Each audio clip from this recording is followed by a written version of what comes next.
আসসালামু আলাইকুম সবাইকে, কি অবস্থা সবার? ওয়েলকাম জানাচ্ছি আমার একটি ছোট্ট মিনি ব্লগে।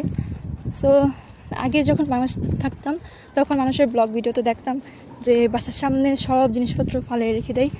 সো আজকে নিজ চোখে দেখেন কত, মানে এগুলো কিন্তু নষ্ট না, এগুলোর মধ্যে 80% হচ্ছে সব ঠিকঠাক, কোনো নষ্ট প্রোডাক্ট না।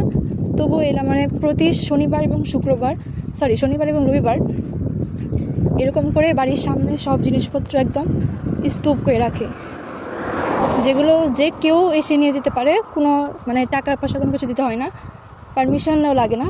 জাস্ট এখান থেকে যেটা যদি দরকার পড়ে সেরকম কিছু একটা উঠায় নিতে হবে। আর এখানে অনেক কিছু দেখা যায়, অনেক কিছুই পাওয়া যায় ফ্রিতে, বেডশিট থেকে শুরু করে সাইকেল সব কিছু এইসব জায়গায় মানে অ্যাভেলেবেল আছে। সো চেয়ার টেবিল সব কিছু এখানে পাওয়া যায়। আর ফালিয়ে দেয় মানে যে সব নষ্ট সেটা কিন্তু নয়, এখানে যেটা বললাম 80%ই সব ঠিকঠাক প্রোডাক্টই এখানে রাখে।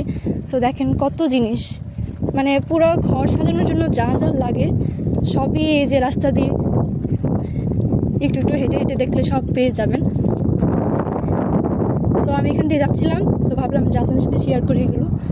সবার বাসার সামনে রবিবার শনিবার এই 2 দিনে হচ্ছে এগুলো স্তূপ করে রাখে।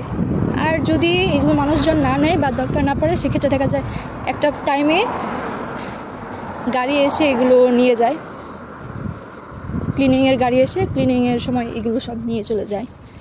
এই তো।